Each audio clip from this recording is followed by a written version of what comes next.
Hello and welcome back for this new year in this China Global South project. And this is Christian Geraud. I'm the African lead of the China Global South project. And I bring you, just like last year I used to do, I'm going to bring you new videos every week on China issues in Africa. And today I'm going to be covering a story that happened last week when Chinese Prime Minister Wang visited Africa. It was part of a 25 years tour that Chinese foreign affairs ministers they engage in Africa. Basically, the first diplomatic visit of a Chinese foreign affairs minister in the world is dedicated to Africa. The tradition started in 1991 when they started to visit very much the first four African countries. And since 1991 up till now, every January or at the end of December or mid-January, the foreign affairs minister of China visit Africa. It's something that's really worth mentioning to have this level of dedication and this level of engagement of Chinese foreign affairs ministers. And no countries in the world like G7 country or OECD country can pretend to have that level of dedication and engagement toward Africa. And this is something worth mentioning. And every year when this kind of trip happen, people try to understand if there is a deeper meaning behind the choice they make in those, in during those trips. It's not always obvious. It's not always easy to understand because there are so many factors that come is into the choice that they do make. But as expert, as analysts, we always tend to have those questions, people coming to us, why did he choose this country or not? And sometimes when you don't have answers, you try to really go deeper into the geopolitics of it. But sometimes it's just about diplomacy itself. It's just about engaging and visiting countries, being small or big countries.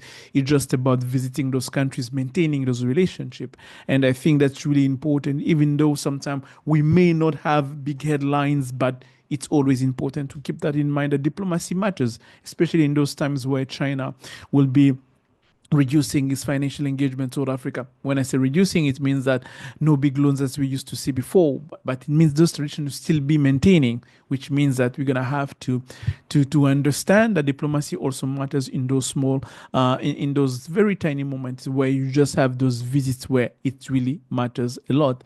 And he visited Wang visited four countries. He visited Namibia, Congo Brazzaville, Chad, and Nigeria. The big country among the four is big Nigeria, being one of the most important countries for China geopolitical economic engagement in Africa. And I'm going to show you a map where you can see the number of countries the number of countries that have been visited, because we're trying to understand what was the country that visited before, what was the understanding, what was the logic behind, if there was any logic to understand.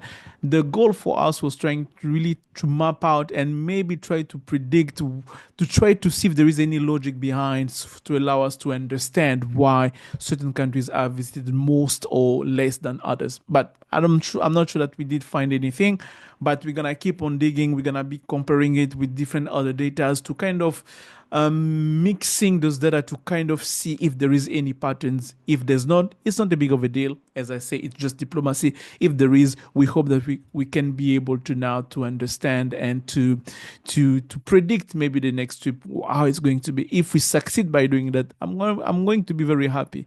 But I'm not sure that we're gonna be able to do that. But anyway, just worth attempting. So as you can see on the map here, you can see the northern region here is very less visited among the on the continent. You have like two visiting Mali, one visiting Mauritania in 1997. One in Algeria, and mind you, Algeria has a strong relationship with China, but the only visit they got into it was 2010. And this map is not about counting all the official visit of Chinese officials to Africa. It's just counting official visit of the foreign affairs ministers too in January. So it means that when we use other data, including all different official trips from Chinese official to Africa, the map may be different, but from the foreign affairs minister engagement in Africa in every January, this is the map that we get. So Algeria only one trip, and Morocco only one in 2011, Mauritania one in 1997. And as you can see, the bulk of the visit being in Nigeria, where 7 visits in total. From the first one was in 1995, and the last one was this year, 2025. And then we have Ethiopia 6, 1991, the first among the very first country that was visited, 1991, and the last one being 2023. South Africa 5, 1998, and the last one being 2013. The DRC 5, 1995, the first one, the last one being 2021. Angola, a country that received a lot of loan from China, around 45 billion, but in total only got 3 visits, the first one being in 2001, the last one being 2023. And we have what another country, Tanzania, with the Tazara, Zambia, but we see first visit in 1991, the last visit in 2021. But you can see when you look at the map, you see that sub-Saharan Africa being really the most visited one, with the Horn of Africa, West Africa with Nigeria and South Africa.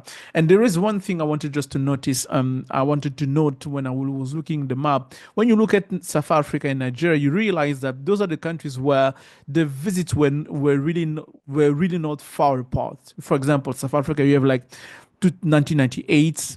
2002 and 2008, 6 years, and 2008, 2009, 1 year, and 2009, 2013, 4 years. But since then, no visits anymore. It's been 12 years now, which is quite big, I do believe. But mind you, South Africa is a member of the BRICS, very engaged with China.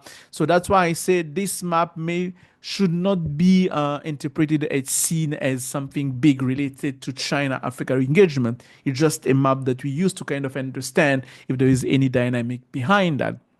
When you go to Nigeria, you have 1995, 2000, 5 years, 2000, 2006, 6 years, 2006, 2010, 4 years, 2010, 2017, 7 years, 17, 21, 4 years, and 21, 20, 2025, 4 years again. So you see, there is a kind of pattern. I would say in Nigeria, every 4 to 5 years, Nigeria is part of the visit that the Chinese Foreign Affairs Minister make in the country. So for other countries, it's very much so random.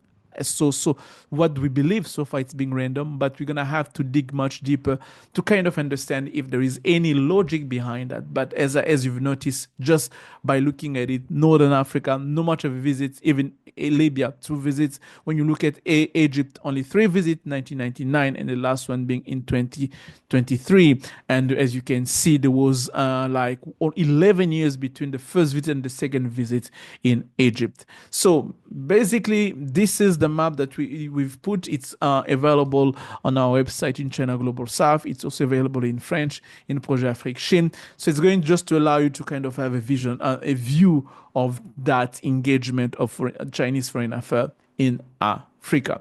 So yes, this was what I wanted to share with you today.